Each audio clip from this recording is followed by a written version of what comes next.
Olá, vencedores! Sejam muito bem-vindos a mais um podcast, Carreira de Sucesso. Só te lembrando, tudo o que fizerem, façam de todo o coração, como para o Senhor e não aos homens, sabendo que do Senhor receberão a recompensa eterna. Colossenses 3, 23, 24. Gente, hoje nós vamos falar de trabalho. Sempre é trabalho aqui, né? Mas hoje especificamente vamos falar de ganhar dinheiro, ter prosperidade, ser feliz no trabalho. Ou seja, ter uma vida próspera sem ter nenhuma contratempo na saúde. Para isso, eu convidei um médico. Ele é psiquiatra, mas ele também é médico do trabalho, ou seja, especialista em doenças relacionadas ao trabalho. O nome dele é Dr. Pablo Bernardes. Muito obrigada, querido, e seja muito bem-vindo a mais um Carreira de Sucesso com o Dr. Pablo Bernardes. Obrigado, Sidmar. Olha, um prazer estar com você sempre. As nossas conversas são tão produtivas. Espero que a gente possa ajudar quem nos escuta, trazendo boas orientações e que redundem também em boa saúde. E como é que está, na sua visão, hoje, o mundo do trabalho? Como é que você enxerga essa dinâmica do trabalho, de carreira, de buscar o sucesso, uma estabilidade financeira, porque sucesso não é só dinheiro, né? Mas essa busca por uma estabilidade, por uma vida melhor financeiramente, como é que você está enxergando hoje os profissionais? Porque, doutora, esse programa é um programa que tem essa pegada bem na vida profissional. Uhum. Essa busca é legítima. A pessoa buscar uma estabilidade, buscar ter uma vida financeira razoável, organizada. Uhum. Entretanto, muitas vezes a pessoa se desequilibra por conta de uma busca desenfreada e sem estratégias certas. Isso acaba muitas vezes comprometendo a saúde, tanto física quanto mental, e aí eu falo da saúde psíquica e da saúde emocional, Emocional. e até muitas vezes refletindo na saúde espiritual. Também, né? Porque é um conjunto, né? Nós não somos separados, nós não somos seres fatiados, tudo tem que caminhar em harmonia e caminhando Sim, junto. E quais são as doenças que você tem visto mais, com mais frequência, que são causadas por um excesso, uma carga de trabalho exacerbada? em virtude dessa correria, desse imediatismo, de cada vez mais buscas e buscas e buscas sem descanso, muitas vezes, a gente tem visto um boom de doenças relacionadas à aceleração. Então, por exemplo, ansiedade, Ansiedade. TDAHs, Parece que agora tá, mas hiperfocos. também parece que agora tá na moda, virou uma febre, todo mundo agora tem sintomas de TDAH. E você Então, compartilha disso? Será que... o hiperdiagnóstico é perigoso, não é? Então, o que que a gente Hum, faz? Por isso a gente recomenda o profissional de saúde para de fato ele, analisando os critérios corretos, uhum. diagnosticar ou não um TDAH. Muito do que se pensa ser TDAH aí não é TDAH. Às vezes é Então, um problema de sono olha que só, está refletindo na concentração, na memória. Às entendi, vezes são hábitos que estão desordenados, bagunçados. entendi. Então é nosso papel diagnosticar bem e principalmente corrigir isso tudo. Você falou duas coisas aí que eu vejo muito, com muita frequência: a busca por o sucesso profissional e a falta de bons hábitos. Sim. São as duas coisas que estão assim muito distantes uma da outra e que as duas convergem para um resultado. Na verdade, quando a pessoa entende que bons hábitos vão inclusive aumentar a produtividade dela, a eficácia dela no trabalho, ela implementa isso até como estratégia para angariar Para mais o coisas trabalho. do trabalho, é. Uhum, Mas mais do que isso, bons hábitos repercutem na saúde também, como um uhum. todo. Então, são necessidades básicas que a gente precisa colocar na nossa vida diariamente. Fantástico. Então, você estava dizendo que nós temos como doenças que são tendo como raiz o excesso de trabalho. Você me disse ansiedade, Eu falei do TDAH. Nós TDAH. temos doenças psicossomáticas, aquelas Hum, que estão aqui, mas que refletem no corpo, entende, muitas delas, né? entendo. A gente tem doenças relacionadas, por exemplo, a gente chama de transtornos conversivos, que são aqueles em que o corpo começa a sentir as dores da mente. A mente está tão cheia, a pessoa está tão acelerada, tão preocupada, que isso acaba desencadeando sintomas no no corpo. corpo. Principalmente quando eu falei de conversivos, motores e sensitivos. Atendi esses dias Por exemplo, me dá um exemplo. uma moça que falou: doutor, eu estou perdendo a força na minha perna esquerda. Uau! O E outro ela foi procurar disse, você e não um ortopedista, por exemplo? ela passou pelo ortopedista e ele falou assim: isso aqui não é ortopédico, isso aqui é Olha só. psiquiátrico. E Que por interessante. excesso de trabalho, Essa moça teve a sorte de cair na mão de um bom profissional que teve essa sensibilidade de perceber. exatamente. E aí vai, tem gente que perde transitoriamente a audição, um Você estava pouco da dizendo que por visão, excesso de trabalho. por excesso de trabalho não ordenado, não organizado, não bem mentoreado, gerido. Entendi. É porque a gente fala muito em mentoria, em gerir tempo, mas raramente a gente fala em gerir as estratégias de trabalho, Sim. o tempo de trabalho. Tempo, demandas e estresses. São 3 gerenciamentos que a gente não Tempo, pode desocupar deles.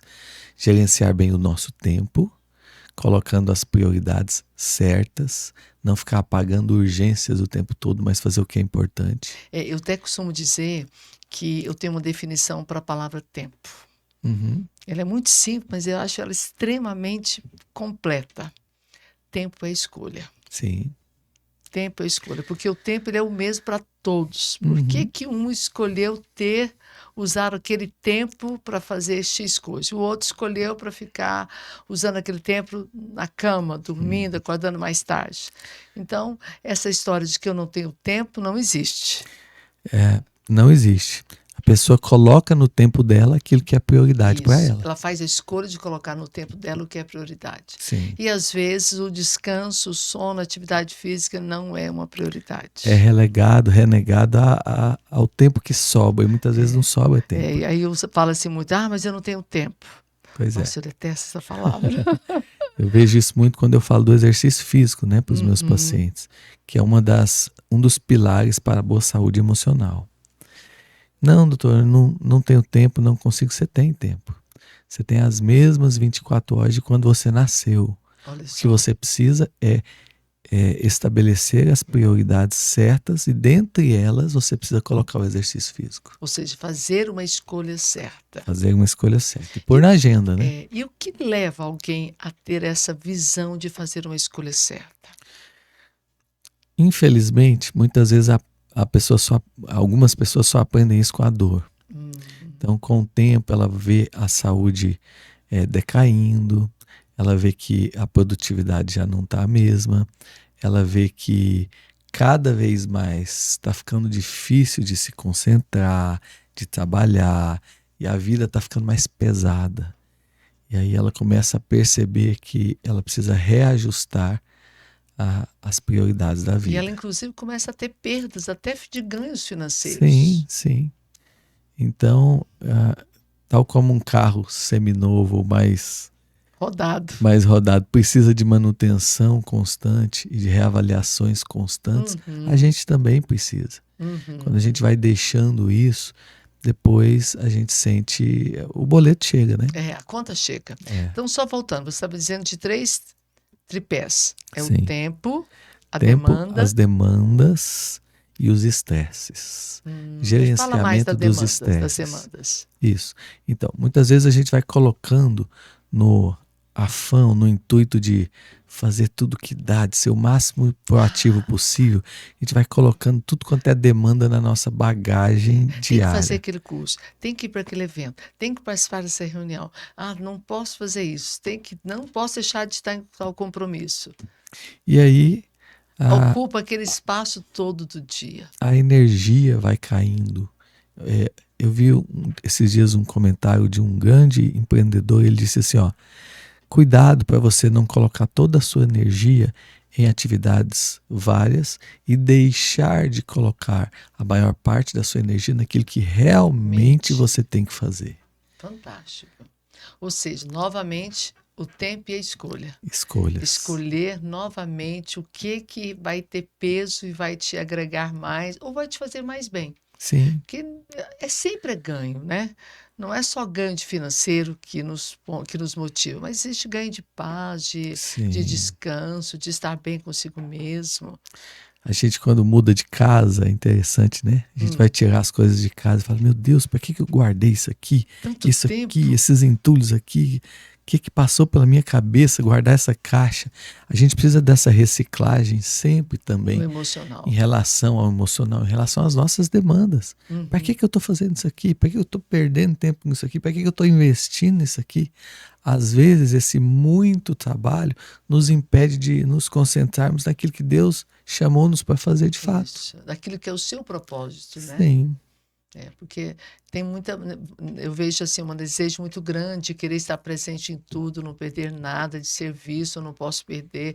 É uma conexão que eu tenho que fazer, um network que eu tenho que expandir, e às vezes esquece da sua paz, É. do propósito, de alinhar de propósito. E da família, E muitas da vezes. família, em vez de perguntar para Deus, Senhor, o que que o Senhor quer de mim nesse dia?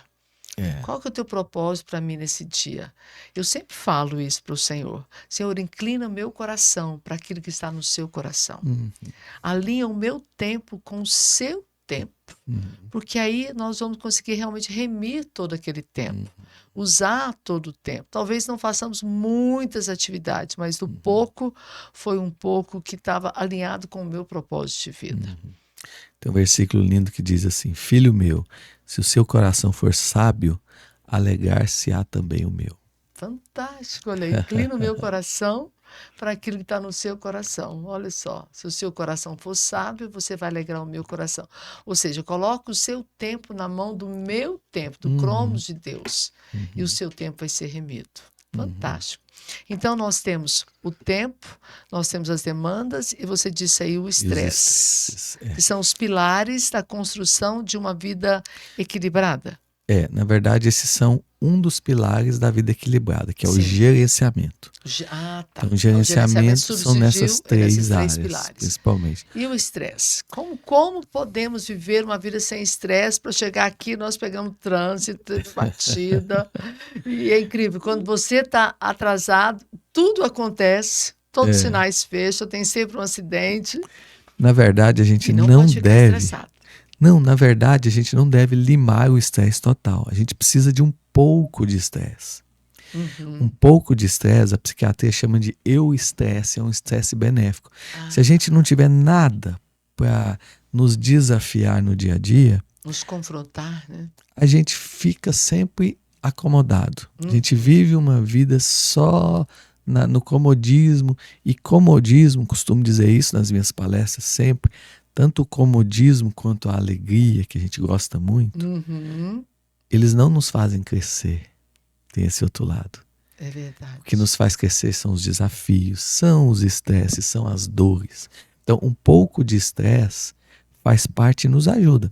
Se a gente não estressar o nosso músculo na academia, ele não cresce. Ele não cresce. Ele precisa ser estressado, ele precisa ser microferido para ele crescer. Entendi. Microferido para ele crescer. Então, o Essa, meu estresse também tem que ser micro para ele poder crescer. a gente tem que ter estresse, mas na dose certa. E aí que vai. Porque também se passa da conta, isso já vira doença. Isso Uhum. já vira outras consequências, Como é né? que eu tento, como é que nós podemos fazer? Nós leigos, não Aham. médico que estudou o assunto, mas um leigo, gente comum como eu e você que está nos assistindo, podemos perceber, saber distinguir, separar essa linha, esse linear entre o que é estresse saudável e aquele que já vai me gerar consequências Que é maléficas. bem tênue, né? Essa É linha uma linha bem bem. tênue, é verdade. Olha Que só, tem que ter uma percepção um pouquinho técnica, não? às vezes sim, mas uma dica bem prática é a Hum, seguinte: se aquilo que a gente está passando, sofrendo, enfrentando, está nos levando para frente, está nos mantendo em boa saúde, mesmo que seja desafiador, isso é um estresse bom. Eu vi o tenista Djokovic esses dias, maior tenista de todos os tempos, uhum. dizendo: se não fosse o Nadal e o Federer para me desafiar, eu não tinha sido o que eu fui. Agora, se o estresse chega ao ponto de começar a gerar em nós sintomas e sinais tirar o nosso sono várias vezes, Uhum. prejudicar nossa pele, cair cabelo, prejudicar a alimentação, Prejudicar a saúde, né? Gastrite, mal-estar. sintomas físicos, Uhum. sintomas emocionais, deixar mais irritado, mais ansioso. E, em vez de nos levar para frente, começar a nos paralisar ou a Uhum. nos levar para trás Uhum. e nos disfuncionalizar. Não estou Uhum. conseguindo mais, não estou trabalhando mais do jeito que eu fazia, tá difícil. Aí Acho, sim é um estresse que a gente precisa acho que quando rever. começa a perder a alegria, né? É, o Começa brilho a nos perder o olhos. brilho nos olhos, a leveza, o prazer de fazer. Acho que é o primeiro sinal de que está passando do limite. E aí é a hora da gente pisar no freio e É. reavaliar a vida. E será que a gente sempre tem olhos para isso ou precisamos de uma ajuda externa, de alguém que possa nos acender a luzinha, nos acionar para dizer, olha, eu acho que está passando. A ajuda externa é sempre Bem-vinda, importante, né? é, sempre. É, Às vezes a gente não percebe, né? é. E aí que entra o burnout em si, que é uma síndrome do super-herói. Ah, nós não falamos dessa. É, o- Síndrome do super-herói. eu dou conta, eu sempre fiz isso. Em outras épocas eu enfrentei isso e bola pra frente, deixa comigo de novo. E a gente vai, e vai, e vai, e Mas e vai. é verdade, em outras épocas a pessoa enfrentou isso, ela deu conta. E agora? Pois é, a questão é que a gente vai envelhecendo. Hum, Então a nossa estrutura, tanto emocional quanto física, já não é a mesma dos 18 anos. Embora lá a gente não fosse tão maduro quanto agora, a gente tinha muito mais energia, tanto física quanto mental. isso é Então não dá verdade. para manter o mesmo pique. Não tem jeito. E tem outra coisa. Aos 18 anos a gente realmente era solteiro, tinha poucas coisas, As demandas eram outras. poucas responsabilidades comparadas a agora. Então, Uhum, à medida que a gente vai envelhecendo e tantas demandas, inclusive emocionais, vão surgindo, a gente precisa diminuir a energia nas outras coisas também, para a gente dar conta, entendi. não é? Então, por exemplo, hoje, na minha idade, 45, eu cuido dos meus filhos e eu cuido dos meus pais. E eu tenho que cuidar da minha casa, E da tem que minha cuidar da sua esposa, do meu profissão. casamento, É. da minha vida. Então, são muitas demandas, entre aspas, muitos estresses, e para conseguir fazer isso tudo com equilíbrio, então eu preciso diminuir um pouco as outras coisas que não são tão importantes quanto isso agora. Mas para isso tudo tem que ter uma consciência, né? Um eu, um autoconhecimento muito sensível, muito trabalhado. Vamos falar um pouquinho sobre isso, porque eu acho que às vezes as pessoas até dizem para o outro: olha, você precisa desacelerar um pouquinho, tirar o pé do acelerador. E a pessoa fala: não, imagina, tô normal, toda vida eu fiz isso, por que que eu vou parar de fazer? Aí o que que eu vejo? Uma cegueira de si próprio, Uhum.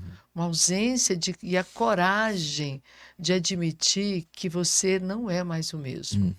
Isso é admitir velhice ou isso é autoconhecimento, doutor? Isso é falta de conhecimento. Porque, na verdade, a gente, quando deixa de entender que a gente tem limites, que a gente precisa descansar, que a gente precisa pisar no freio, que a gente precisa dizer não, que a gente precisa E delegar, que o tempo passou.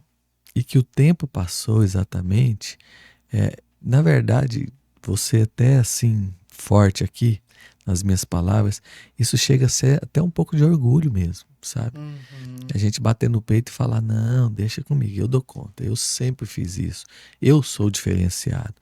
E aí vem um burnout. entendi. O burnout vem muitas vezes quando a gente está querendo prosseguir em algo que a gente está É sucumbindo. a sua definição de burnout. É, Super-herói. é o síndrome do super-herói.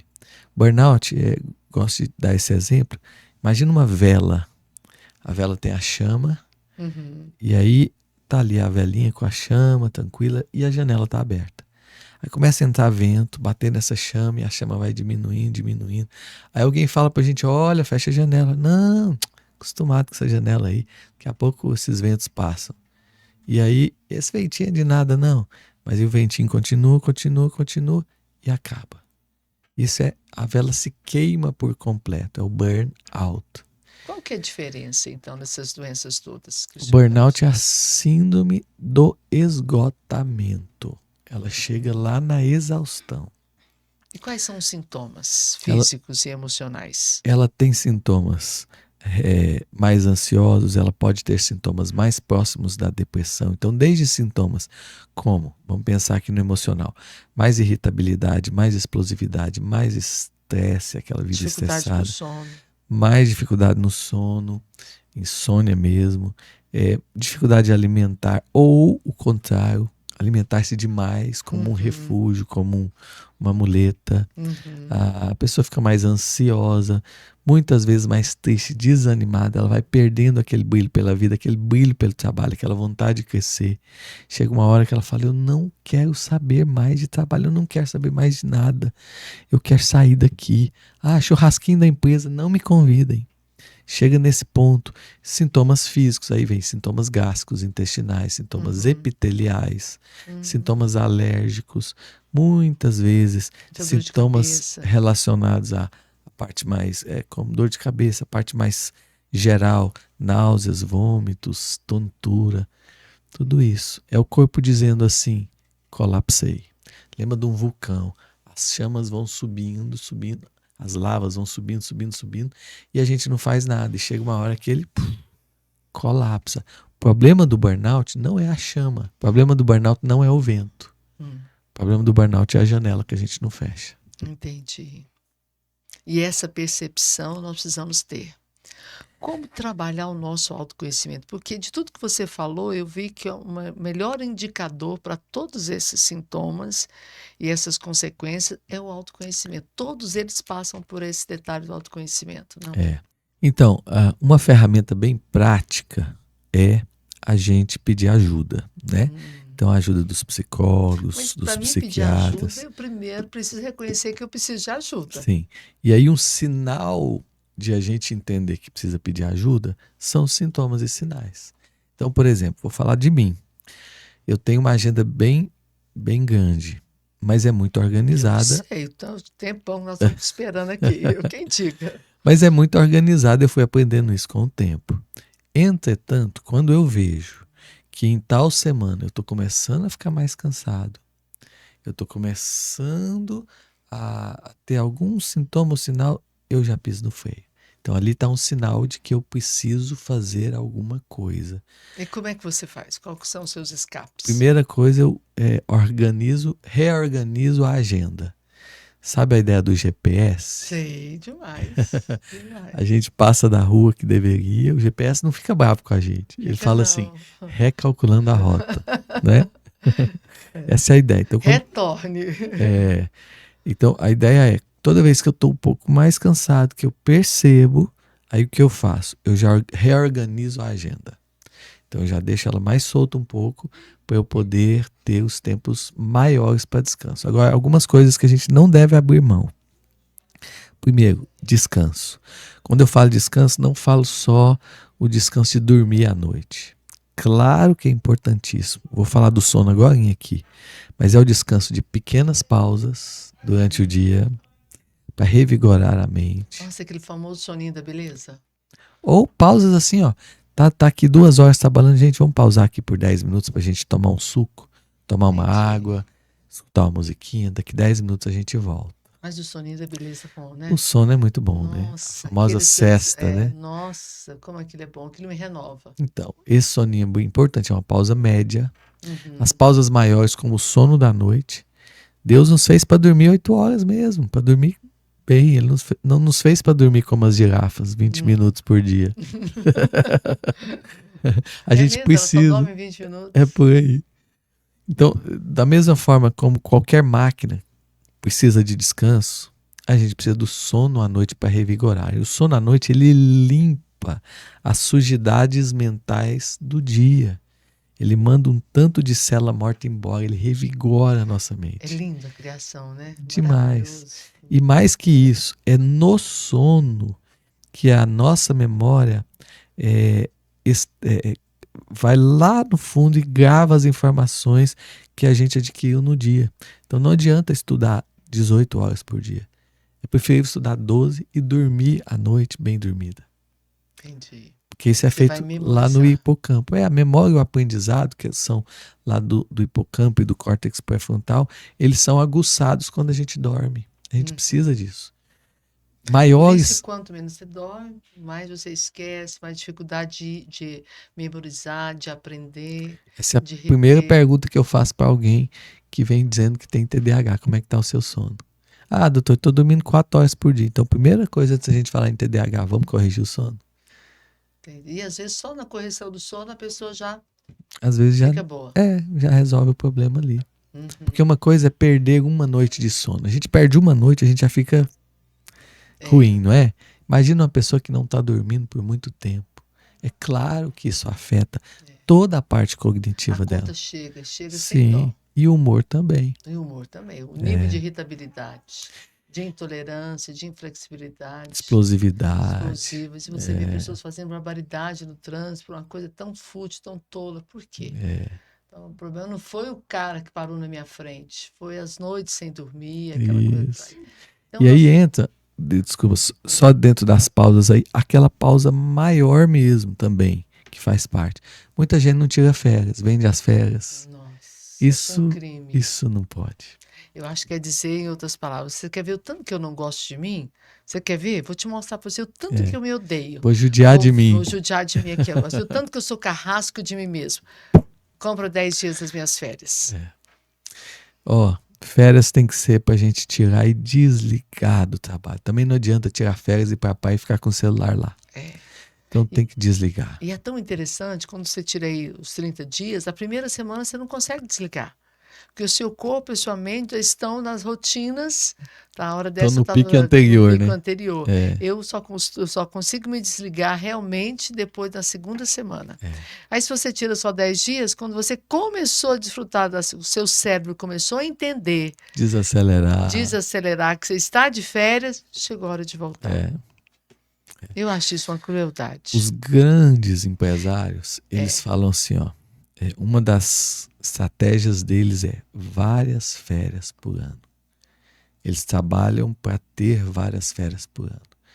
A ideia não é quanto mais bem sucedido, mais eu estou trabalhando. É o contrário. É a gente organizar para a gente trabalhar com mais qualidade e ter mais tempo de desfrute.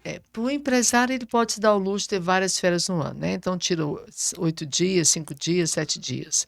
Mas para aquele que é um CLT, que tem lá o seu trabalho, que ele trabalha, carteira assinada direitinho, para ele é só uma vez no ano. Se bem que agora o governo deu uma flexibilidade, você pode fazer 2 vezes no ano, né?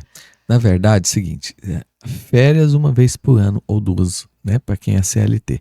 Mas quem é CLT tem um sábado e o domingo. Tem. Então a ideia é, e o que ele está fazendo no sábado e no domingo? Aí muitas vezes o CLT pega outro trabalho no sábado e no domingo. E às vezes ele tem a sexta, porque o feriado caiu na sexta. Então, essa é a ideia, sabe? E também o CLT, ele tem outros compromissos, mas o empresário, ele tem uma folha de pagamento, ele tem tributos. Então, às vezes, para ele, a carga do peso da responsabilidade é maior. A grande aí vem questão, o benefício de poder tirar férias, né? É saber trabalhar isso tudo. Sim. A grande questão, até para não chegar ao burnout, é a gente entender os nossos limites e a gente estabelecer limites. Burnout tem cura? Sim, claro, claro. A cura começa por uma reestruturação de toda a vida. Qual que é a palavra mágica do burnout? Que quem tem burnout ou está chegando lá precisa entender. Equilíbrio. Autoconhecimento, A palavra, perceber. A palavra diz assim, palavra de Deus, seja o vosso equilíbrio conhecido de todos os homens, perto está o Senhor. Olha que interessante, Filipenses 4:5, ela fala, seja equilibrado naquilo que você faz. Não, se você achar um pouco de mel, é um outro provérbio, né? Não coma tudo, para que você não venha a ponto de vomitar. Seja equilibrado. E aí o versículo continua dizendo, perto está o Senhor. Deus está perto para te ajudar.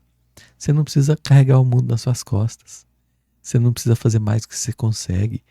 Deus está perto para te assistir, para te auxiliar, para te consolar, para te fortalecer. Não precisa de você ser um super-herói. Aquela ideia do He-Man de eu tenho a força não procede, não. Não importa qual seja, é verdade, não importa qual seja a sua profissão. Não importa qual segmento você trabalhe. perto está o Senhor. Perto está o Inclusive Senhor. pastores, né? A E gente vê aí, muitos pastores com com burnout. burnout, muito. E Muitos. aí tem um erro que muitas vezes a gente comete. A gente tenta manter a rédea sempre na mão. Hum, Esse é um problema da humanidade atual, sabe? A ideia de manter tudo sob controle. Isso desgasta. a Desgasta. famosa centralização. Eu tenho que controlar tudo. Uma vez eu conversando com uma mulher, ela falou assim: doutor, você sabe por que eu não ando de avião? Eu falei: não anda, não ando. Por quê? Porque não sou eu quem o pilota. Uau, que Então eu fiquei triste. pensando, ela precisa ter o controle de tudo na vida dela para ela poder se sentir em paz, senão ela fica ansiosa. Ou Mas aí vem a seja, pergunta, Sidmar. No que fim das contas, de que a gente tem controle nessa vida? absolutamente nada. Vem uma pandemia e joga tudo pro chão. Uhum, Mostra que não, a gente tem que é. aprender a Vem um descansar em doido que você não Deus. tem controle, bateu no seu carro.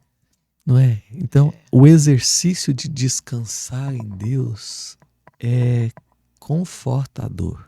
Ajuda a É, prevenir os burnouts da vida. Não está na nossa mão. O pastor da igreja, o crescimento dela não é dele, não é do é do Senhor. pastor, é do Senhor. Exatamente. A O nossa. empresário também, a empresa não é sua, Deus te deu para você governar, ele é seu sócio. Eu sempre costumo dizer para os meus clientes empresários, você tem chamado, tem ouvido o seu sócio majoritário? Pois é. Você tem convidado o seu sócio majoritário para entrar nessa demanda, nessa questão polêmica que você está vivendo agora?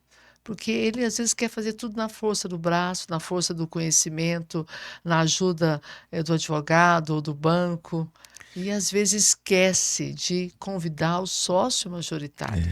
E aí a Bíblia diz: aos seus amados ele o dá enquanto Quanto dorme. dorme. Ela não está dizendo para a gente ser preguiçoso ou dorminhoco. Ela está dizendo: tem hora para tudo. A hora de você trabalhar, Exatamente. esforçar. Você citou um versículo no começo, faz tudo. É como se você estivesse fazendo para Deus, Deus, não não aos para os homens. homens. É. E é Mas interessante descansar também. que eu gosto desse versículo, porque primeiro ele te dá uma orientação. Tudo que fizerem, façam para o Senhor e não aos homens. É uma direção. Aí logo em seguida ele fala a recompensa. Aham, Lembrando que do Senhor virá a sua recompensa. tá vendo? Então, sempre vai ter uma recompensa quando Uhum, eu faço para o Senhor. Inclusive, o fato de fazer para o Senhor nos evita uma doença que é chamada frustração, que pode gerar uhum, uma depressão. uhum, Ele ficou tão frustrado, que adoeceu a alma. uhum, Por quê? Porque fez esperando de alguém. Ou ela uhum, esperava do marido, ou ela esperava do filho, ou esperava uhum, do chefe, ou esperava do pastor que uhum, fizesse algo por ela e não fez. uhum, Esses dias eu estava recebendo uma pessoa nova que está andando com a gente, e aí fui dar as boas-vindas, né, conhecê-la e recebê-la. No final da conversa eu falei, olha, eu quero dizer uma coisa, eu vou te decepcionar, mas não desiste de mim não, sabe? Porque decepcionar não é o final da carreira, muito pelo contrário. Eu acho que depois que uma relação passa por esse momento, é que ela se fortalece, uhum. ou ela se dissipa de vez. É. Não é verdade? Ah, na própria criação dos filhos, né? Se a gente não ensina os filhos a frustração, a gente vai criar filhos que querem tudo na mão, não se esforçam o que precisa e que não sabem receber um não. Por isso, muitas crianças hoje com depressão, ansiosas, se automutilando e até tirando a Automutilando a própria própria vida. vida. E assim, ele, como ele não tem frustração, ele não sonha, né? Porque ele não ouviu não, então ele não sabe esperar por algo, ele E não não sabe sabe. lutar para poder. É, e aí ele tem que ver uma experiência nova. O que que ele faz? Às vezes vai para as drogas, É, vai para o jogo, ou às vezes vai para uma violência, para viver uma adrenalina daquele momento, porque ele não sonhou nada. é, Mal ele pensou, já tinha ganhado. é. Eu sempre costumo dizer que são dois opostos, dois polos bem distintos, porém muito importantes. Criar filhos com pouco recurso Uhum, e criar filho com muito dinheiro. uhum. Qual dos dois você acha que é mais desafiador para os pais? Porque também ver um filho com vontade de comer alguma coisa É, é doído também. Mas se você trabalhar e esperar mais um pouquinho, ele vai ganhar. é. Eu acho que o mais danoso hoje é criar o filho com tudo. Com tudo. Com tudo. Exatamente. Porque você fazer o filho entender que ele tem que lutar, ele tem que superar, Ele tem que esperar. ele tem que esperar. Isso, para alguém que está acostumado com tudo do bom e do melhor, é É muito isso. complicado. E sabe o que eu acho? Tem muitos pais que não têm tudo, mas dão tudo para o filho. Se sacrificam, ficam endividados, entram em apertos financeiros para poder fazer algo para o filho que não estava nas posses dele. Isso é altamente maléfico para a vida daquele filho, daquela pai. Para a família inteira, né? Aí fica um jovem chato, fica uma menina chata, né? Porque ela vai buscar no namorado, no marido, a figura do pai, e ele não tem mesmo, porque o menino vai fazer o que o pai fez. E o dia que o pai não consegue dar mais, o meu pai não me ama. E Complicado. aí vão para séries de outras coisas, começam a acontecer na vida daquela pessoa, né? Eu também acho que é difícil. Acabamos entrando no outro assunto, mas vamos voltar lá para o nosso trabalho. Vamos para o trabalho. Vamos para o trabalho. Como fazer, então, que o nosso tempo já está acabando, uma pena, porque está maravilhoso, é sempre muito bom conversar com você, doutor. Como fazer para me administrar uma carreira que eu tenho potencial, eu estou numa carreira do qual eu sinto que é o meu chamado, eu quero crescer, eu preciso ter um padrão de vida mais elevado, é de Deus isso. Deus tem para mim coisas grandes. Eu sinto isso. Mas, por outro lado, eu também estou cansada, estou estressada, da vontade de desistir, de abrir mão de tudo, sabe? Deixar para lá e viver aquela vida assim, sabe? No campo, aquela coisa mais modesta, porque não sei se vale a pena essa correria da vida. Coisa que eu ouço muito. O que eu posso dizer para essa pessoa? Primeira coisa é entender de fato os propósitos de Deus para você. Para a sua vida. Então, por exemplo, tem um texto na Bíblia que diz assim: Senhor, desvia os meus olhos daquilo que tu não traçaste. Amém. O que Deus quer? Será que é o que Deus quer mesmo ou é o que o meu coração quer? Porque se é o que o meu coração quer, eu vou me sacrificar até, mas eu vou ficar doente. E a Bíblia diz também que enganou seu coração, mais que todas as coisas. Quem o conhecerá? Então, primeira coisa é isso. Deus te deu paz, esse é um propósito dele para você, ótimo, o primeiro passo está feito. Segunda coisa, tente fazer tudo com equilíbrio. Quando eu falo com equilíbrio, eu não estou falando de não fazer com todo o coração, como diz o versículo. A gente pode pôr o coração em tudo e deve, fazendo para o Senhor, sobretudo, mas com equilíbrio, ou seja, mantendo bons hábitos de vida também. Muita gente fica tão cansada porque trabalha muito, mas as outras áreas da vida estão desorganizadas. Perfeito. Então, por exemplo, não deixar de fazer exercício físico regular. O exercício é uma alavanca para a nossa mente, potencializa as nossas funções cognitivas, ajuda demais no humor, libera várias substâncias, como serotonina, endorfinas, dopamina, que mantém o nosso humor equilibrado. Além do exercício, alimentação saudável. A gente não tem que sacrificar isso também, não. Alimentação, sono e exercício são 3 pilares muito importantes para a vida inteira a gente manter o equilíbrio nosso de vida. Mas aí entra o outro pilar que eu falei, gerenciamento do estresse, das demandas e do tempo. E aí dentro disso a gente de fato estabelecer as nossas prioridades. Tal coisa não é tão importante, então ela tem que ficar para depois, certo? Ou ficar de forma secundária. Vamos lembrar que dentre as prioridades a família está. Na verdade, se a gente for para a pirâmide da Bíblia das prioridades, em primeiro lugar é Deus. Estou nem falando de ministério aqui, estou falando de Deus. Buscar em primeiro lugar o reino de Deus. Depois vem a família. Paulo disse a Timóteo assim: se alguém não cuida da própria casa, como é que pode cuidar da casa de Deus? Ele é negligente. Então, segundo vem a família. A família é o nosso primeiro ministério. Depois vem o ministério, o trabalho, que é igualmente importante, né? Porque muitas vezes o trabalho faz parte do nosso ministério, né? E aí entra, é um ministério. E aí entra nesse terceiro ponto. E depois vem as demais coisas. Então, se eu coloco as demais coisas como mais importante do que Deus ou do que a família, vai dar errado. Vai dar errado. Fica uma pirâmide invertida. Muita gente aí, muita gente ganha tanto dinheiro, tanto sucesso profissional e perde a família, perde o a família. casamento. Uhum, Então, as coisas precisam ser feitas com equilíbrio e na ordem certa. uhum. Mais algumas dicas aqui. Aprender a delegar. Nossa, isso é fantástico. Delegar.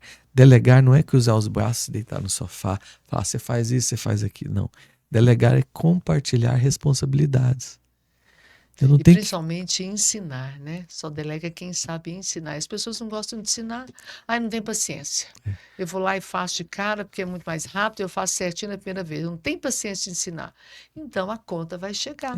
Para delegar, eu preciso treinar Eu outros. preciso treinar. E mais do que isso, eu não posso ser tão perfeccionista a ponto de querer que o outro faça tudo como eu faço. Porque não vai fazer. Não vai fazer. Às vezes alguns vão fazer até melhor, Em algumas áreas, sim. Em né? outras, não. E outras não. E tá E tudo tá certo. tudo certo. Tá tudo certo. Eu sempre gosto de separar a diferença entre perfeccionismo e fazer com excelência. Sim, sim. Então, acho que o perfeccionismo ele adoece a alma Qual, e adoece as pessoas. qual que é a diferença? Aí você citou um ponto bacana demais.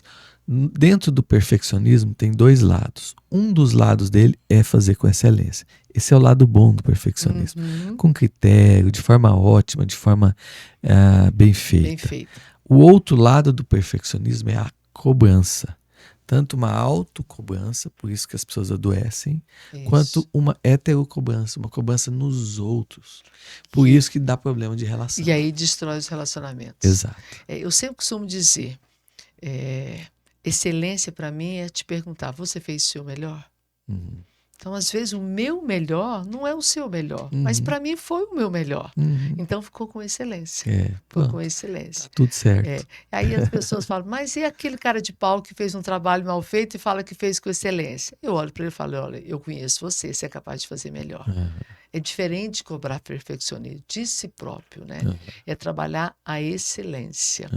Doutor, fantástico, muito, muito, muito bom mesmo. Mas eu acho assim, para a gente fechar essa conversa toda, porque isso exige muito, toda essa conversa, eu creio que precisamos muito da presença do Espírito Santo para nos ajudar nessa condução.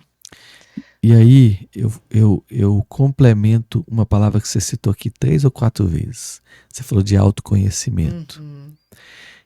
Existem 2 tipos de autoconhecimento. Existe o conhecimento da gente se conhecer, isso é muito bom. A psicoterapia ajuda, amigos ajudam, famílias ajudam, leituras boas ajudam.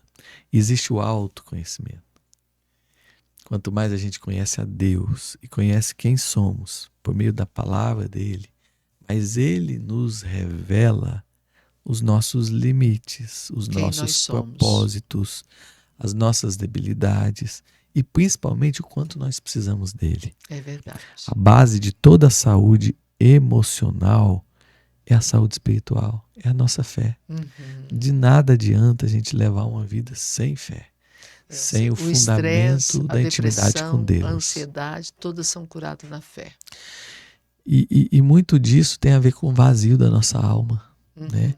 E aí, por isso, muitas pessoas preenchem com coisas erradas, na busca de terem algum preenchimento que lhes satisfaça.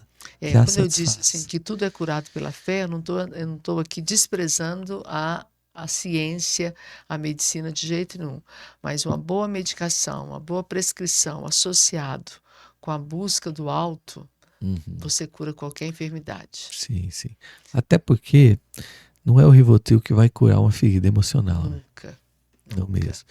A gente precisa de Deus, a gente precisa de Deus na nossa vida. E como cristão, posso dizer que essa base da saúde espiritual no dia a dia é uma base para todas as nuances da nossa vida, inclusive para o trabalho.